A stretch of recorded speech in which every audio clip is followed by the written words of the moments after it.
Hello and welcome to Tim Farmer's Country Kitchen.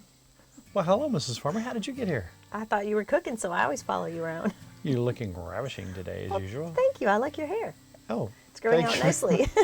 You had to go to the hair, didn't you? I do. You know what? We were looking for something to do a couple weeks ago, and random. We fly by the seat of our pants, Right. but I saw under Kentucky festivals and events. At the time, we thought it was the Goetta Festival. That's what it looks like. Okay. Yeah. I'm telling you what, I'm really stuck on traditions and Kentucky foods and so on and so forth. How in the world have I been on this planet over 50 years and not known anything about, not Goetta, but Goetta? Yeah. So guess what we did? We called Kelly, who just happened to be hanging out. Right. Talked to you, said, yeah, let's go to the Goetta Festival. Very shortly, once we got there, we found out it's not Goetta, and it's not Glier's who makes it. We had some pronunciation difficulties to begin with, but you know what? I'm so glad we went because this opened this huge door and all these opportunities to find out stuff about traditions in the northern Kentucky, Cincinnati area. Right. So let's start off today with the, not Goetta, but Goetta. Goetta Festival in Newport. We were looking for things to do this weekend. That's right. And you know what? We're trying to beat the rain. We came all the way to Cincinnati, and something funny, the farther north you get, the more people seem to stay in the left lane and go really slow. It took us a long time to get here because of that. did. But anyway, we're in Newport. Now, today we're here to find out what this Goetta Festival is all about. Now, the best I can tell, there's a very particular family that came up here in the 1920s, started making this stuff. And we're going to find out, hopefully today, somebody can tell us some more history here because I'm fascinated by this whole German food process, the German influence around Cincinnati and northern Kentucky in particular. So this is the first stop on this journey. I would really like to come up here and start doing some in-depth stuff, plus Grippos. It's up here. We talked about that. We got to figure out something about Grippos. There's good food in Cincinnati. So let's go see if we can find out something about Goetta before the rain gets us.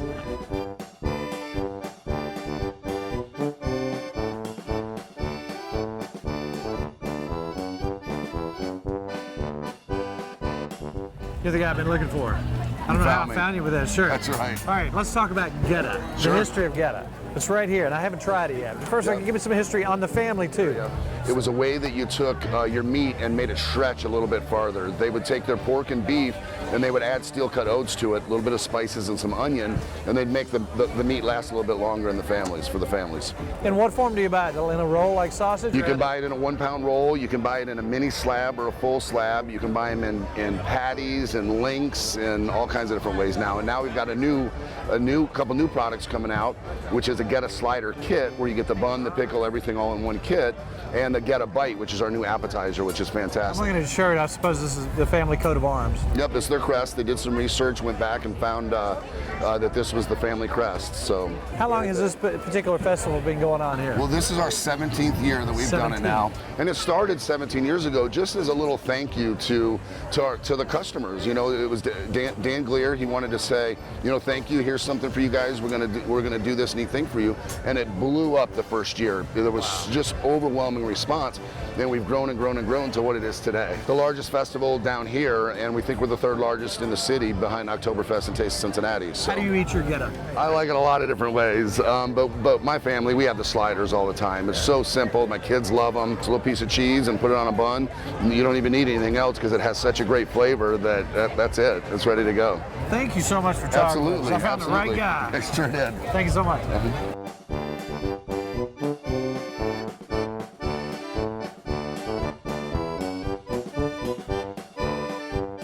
I don't even know what to say. What is that? What's in there? Because I love sausage, but it's sausage, and you can see the cut oats in there. That's good. I've never anything like it. I haven't either. That's delicious. It almost defies explanation. I don't know, but I want some more. Okay. Let's go get some more I'm sorry. food. There's so many places. Look here. Okay. Sauerkraut balls, Oktoberfest pretzels. Can you dig? Let's go get Try some that. more. I can try that.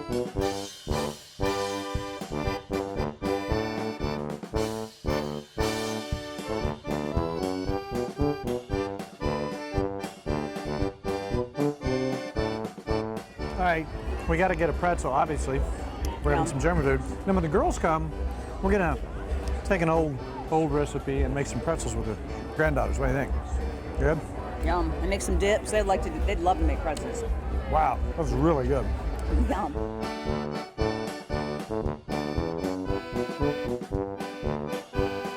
What was your thoughts? I love the food. I loved it. It's absolutely delicious, and to have that little crunch of those oats in there, Yum.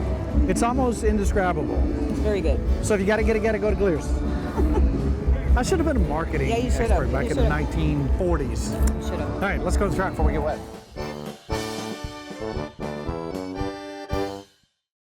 All right, we hit the skin, and then they hit the spicy. Right. Oh my goodness. You couldn't stop eating it. I couldn't stop eating the crunch. And it's not an overbearing crunch. It's not something Right. that hurts your teeth. It's just a nice Right. texture thing, which I thought you and I thought Kelly might not like because she's, it's all about the texture. Right. But everybody liked it. We all loved it. So then the fascination really began. I started looking about the German influences in northeastern Kentucky and Cincinnati from the 1830s to 1850s. And then I found out more about Glier's. Mm-hmm. And then I thought, people. I wonder if there are any Gliers still making Goetta. The book just kept on Right. turning page after page, so we had to find out. You know what? Isn't it nice when you go someplace and the door is open for you and the welcoming committee was Right. there? Very Wonderful, nice. sweet family, great people, and you can tell there's great pride in their product. We got to eat some while we were We got there. to eat some. Fresh, wonderful. Let's go to Glier's and find out more about not Goetta, But Goetta. Goetta. It's a Goetta factory. That's right. When you got to get some Goetta, go to Glier's.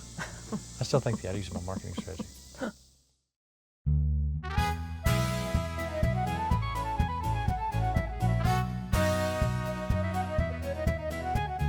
So here we have Dan, who is the Goetta guy. Goetta Now guy. you are Dan Glier. Yes. So yes. please tell us, if you will, how this thing got started, when it got started, the whole history. The whole history. Okay. Dad grew up in a butcher family on his mother's side. His father was a violin maker, German. In fact, the family spoke German up until World War I. Wow. And came over from Germany, settled in a German community, which was Cincinnati at the time. Dad was told there's no future in the violin making business, get you another trade. So he grew up, started at 12 years old in the family butcher shop, was drafted in World War II, and before that he had apprenticed as a sausage maker at the H.H. Meyer Packing Company over in Cincinnati. Aha. Again, Meyer, good German name. So the Air Force put him into special units to do that kind of stuff. He wound up in England, but when he came back home, then he approached his brother and he said, look, there's no way two families can get a good living out of a little retail store. You're going to need to find your own way. Yeah. He opened up a butcher shop, he and my mom opened up a butcher shop, and it had a sausage kitchen in the back, which was ideal for my dad. He had developed or begun developing his Goetta formula mid to late 30s. Then when he got his own butcher shop, he was able to create it. He said, I made Goetta in a 50-pound lard can. So that's how it got started, Now in how- 1946. Where did Goetta itself begin? Goetta itself, Goetta, the name, is a corruption. It essentially says grits. We know that Goetta, of the type of product that was made here in Cincinnati, that was made in the Hanover, Westphalia area of Germany. It's kind of in the upper quadrant.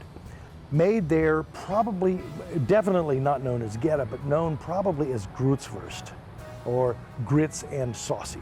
Gotcha. So that's where it began. When groups of those immigrants came to Cincinnati, they brought those kind of products with them. It is a peasant food, or was, because you could take the scraps of the hog at killing time, mix it with some grain to extend it, and you could wind up with some pretty good, healthy product. So it's filling. It's got some grain in it. Yes. It's got the meat itself. So at what point did this take off and become a staple?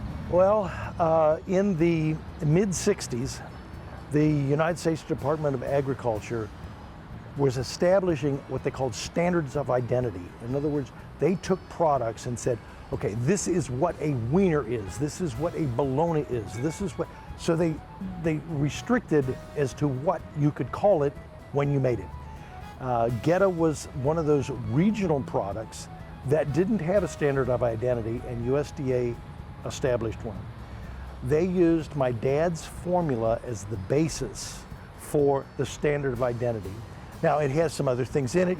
For example, he uses only whole grain steel cut oats, but you could also use oatmeal if you wanted to use that under the standard of Let's identity. talk about, for those who don't know, what is steel cut? Steel cut. If you looked at a whole grain of oat, it looks somewhat like wheat or rice, all right? And then to steel cut it, you take essentially and blow it down a little tube and have a knife break it into 3 pieces. That's steel cutting the oat. Gotcha. Yeah. Let's talk about what happens in the factory. Okay. There's more than one room. What happens in here? Yes, Goetta is a denatured product. Meaning? Denatured, cooked, partially cooked. That's our first and what we call parboil. You boil the meat off. Then we take the meats, grind them, mix them with the rest of the ingredients, the oats, the spices, the herbs, which is onion, fresh onion, and mix that all together and then stew it for hours until it gets ready. When you hydrate the oat, that's when you know it's done. So we're going to go inside and take a look around and see all the process. The one guy in there, he was taking it and actually manually. Yes. It comes into a tube, it cuts it off, and he stacks it over, and the guys there pricing it. So this is still manually done. Oh yes, yeah. It's still manually stirred. I mean, we don't have machines to stir. We got guys with big, strong shoulders mixing that Goetta up. Do you ever have a fear that it might get so popular you might not be able to keep up with demand? Haven't made it there yet. You hope to do that. Hope to do that. I hope we introduce a lot of people to this product. And where can you find it now? I know we found it in Frankfurt. It's in most of the Krogers. We're in Meijer, we're in Walmart. Many of them. We don't go too far south, but the Kroger stores are in all the way down to Nashville. Thank you so much for sharing history with us today. Thank you tradition, so much. And gotta get some Goetta. Gotta get it.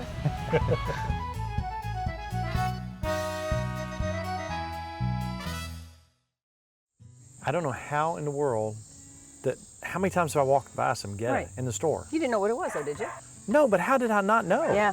Well, you do now. How did I miss that? I grew up in Maysville. I was just right on the edge there. Anyhow, now that we found it, I can't seem to get enough of it.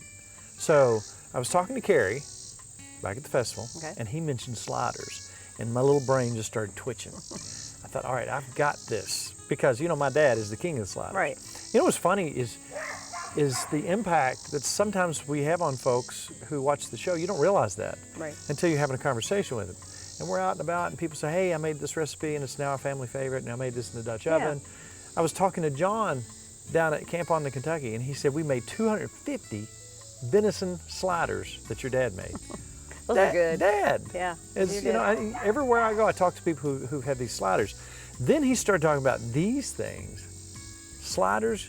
Your new favorite? Gotta get a Goetta slider. Man, they should have talked to me before they started the marketing campaign. So, Glier's, Goetta.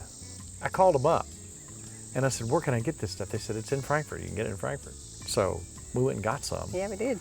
But you're so excited about your plates that you don't even care about what we're cooking. Look at these cute plates. Guess who got us these? Roddy and Lisa. Aren't they cute? Because they know how much I love Milty. These are actually glass, they're not plastic. I like these. I have 4, but these 2 are these are my favorites right here. They look like, I'm gonna get Milty a hat like that for winter, and he's got these glasses. Hey, we could get him an alpaca hat for winter. We could. Yeah. I thought you could serve your sliders on these. He's kind of got his own hat already. Right, these are for your sliders. I'm excited. Okay. All right, I'm actually excited about the sliders, not so much about the plates. Hey. But thank you, Lisa, anyway. All right, now I'm not a Goetta cooking expert yet, but if you're doing sliders, you want it to be thin. Right. This is my method. I don't know how they do it, but here's what I found out earlier because I tried these and let me tell you what, delicious.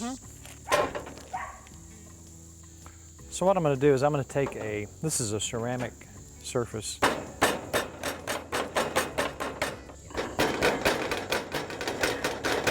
All right, now I've been experimenting with this. If you have some kind of a griddle surface that's got a rough edge to it, you don't want that. You gotta have a surface that's smooth because we tried it on a griddle that had a little, no. You gotta have a smooth surface. Now I pounded that out before it was hot. So now I'm gonna start the grill. Remember that we're doing sliders, so we want these fairly thin, but It's pork and it's oats. I think there's some beef in there and some other stuff. So remember that the oats are going to pop. It'll shrink as it goes down. And you can kind of shape it. Those guys were so intense when they were cooking that. I knew because of their very body language that they were really paying attention to some details there. And they had these out in perfect squares. I can't do that and don't even want to try. But I'm going to shape these as we go along. It'll start to shrink up a little bit. And the smell that comes off of this when it's cooking. But you know, as kids, we all took our trips to Cincinnati when we were growing up. We'd go watch Cincinnati play ball. Now that was back in the day. Look at this picture right here, the Big Red Machine. I don't know if there'll ever be a baseball team like that was. And what was funny is we'd go see a Reds game, and us kids, you know, that was our school trip. And we'd all try to get the attention of the ball player, you know, if he's in, you know, left field or somewhere out there. We could actually yell, and when they turned around, and I yelled his name as loud as I could, and he turned around and waved. Made your day. And I realized that, you know, he wasn't this, you know, out of touch movie star. He was a guy who plays baseball who was nice enough to turn around and wave at a kid. All right, now look here. You know how those guys had that fancy square shape? I'm not timing it, but when it firms up enough to where you can flip it over. Good job. Good job, good job. Now, that wasn't easy, was it? that was not easy, but it's worth the finesse you have to put into it. It almost looks like a potato cake, doesn't it? When that other side gets done, imagine this, a little Hawaiian bun. So we cut this in half, cut this in half, and lay that in strips. But let's go ahead and put a little bit of Mustard. Weber's on here. Do you want some pickles too? Let me spread that around a little bit. It's gonna be like 6 little sliders. All right, you remember when we were doing the bone broth and I was talking about grippos? You can't believe the amount of people that said something about that's their favorite barbecue potato. The best. How about when we go to Cincinnati, we look up grippos while we're up there? Let's load up because Natalie's coming and she loves them. It's true. All right, look here. Look at there. Oh, yeah. Look at that slider. Look at that. Does that not look like That looks delicious. something you'd pick up at the drive-through window? The consistency. You could probably eat 100 of these, couldn't you? Absolutely love that. Pickle's good on it. I don't know how I have not noticed this all my life. I've walked by this in the counter. This is all you're gonna eat every day for lunch now, right? Probably not, Okay. but I will on occasion. The consistency, the crunchiness, but it's not a hard crunch. It is pretty good. We were talking earlier, and I thought, how many different ways could we make this? Now, I'm sure they have recipes on their site, but Right. you start talking about your grandmother. While I'm eating all these, why don't you go bring out your other surprise? All right. You know, you think about it, it's seasoned meat for you. You can do anything with it. So I made a couple things. I'll bring you out and see if you like them. We got our Elmwood bag today, didn't we? We did. We got peppers and zucchini.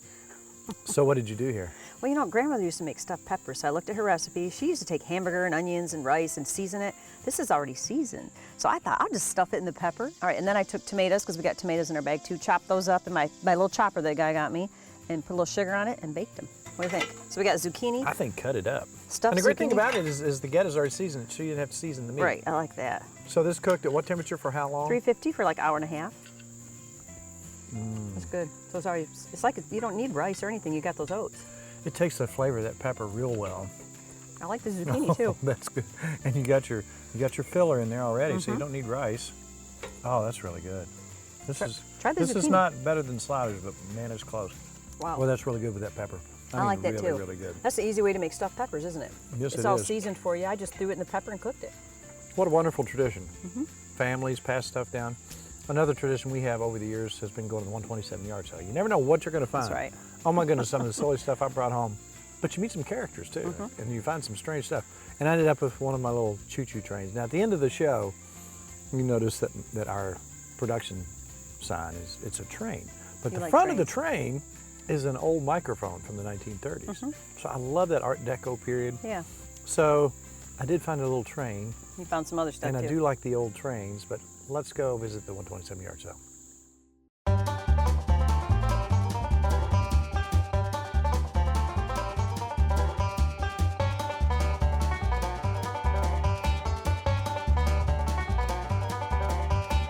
We're here with Andrew. Look at this stuff he's got over here. This T-Rex. You think the grandbabies would like something like that? This is cool stuff. So you got somebody who makes this, and you take it around all over the place and sell it. How cool! That is correct, because my talent is selling, not manufacturing. Well, this is just some of the. Is this your first time here on the 127 This is my yard? first time on the 127. and I've just moved to this part of the country from Texas. Well, you know what? This is some pretty cool stuff, and I bet you'll move a lot of it. Thank you, thank you. I'm glad you like it. Well, you're the first person we've talked to today for the Country Kitchen, so say hello, Tim Hello, Farmer's everyone. Country Kitchen. Hello, Farmer's Country Kitchen.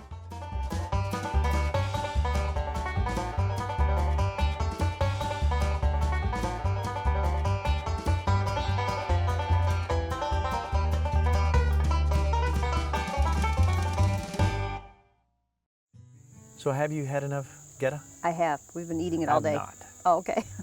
I'm good. I know you could keep eating. I'm out of control and stuff, and I'm seeing some more sliders sitting right over there, which I'm going to They're all attack. for you. That's right. But you know what? This is another simple. This is so simple Right. that it's not really a recipe, but if you want to know more about it, where would you go? I go to timfarmerscountrykitchen.com. Would you really? I do all the time. That's where I get all my recipes. Recipes, how-tos. Let's make some more Facebook friends. What do you got to do to be our Facebook friend? It's very simple. Go to Tim Farmer's Country Kitchen Facebook page, hit like, and boom. You're on there. We talk, we share recipes. Every Monday, Kelly puts up a thing, what'd you cook this weekend? And people share what their recipes are and what they've done. We have a whole lot of fun there. So join us on our Facebook page by simply hitting like. Just because there's another slider sitting in front of my face, that mean I should eat it? There's one missing. Uh-huh. I know who got that one. Kelly. But Kelly made me a double, so I can't complain. That's right. You can have both of them. I'm full. So we don't chew with our mouths full, which Mom told me not to do. Good boy. Occasionally I mess up. We should probably go ahead and say it's all about Good times. good friends. And good eats. We'll see you next week with a brand new Tim Farmer's Country Kitchen. We might have to do some more exploring up around the Cincinnati area. Good idea. And right now I'm gonna eat this slider.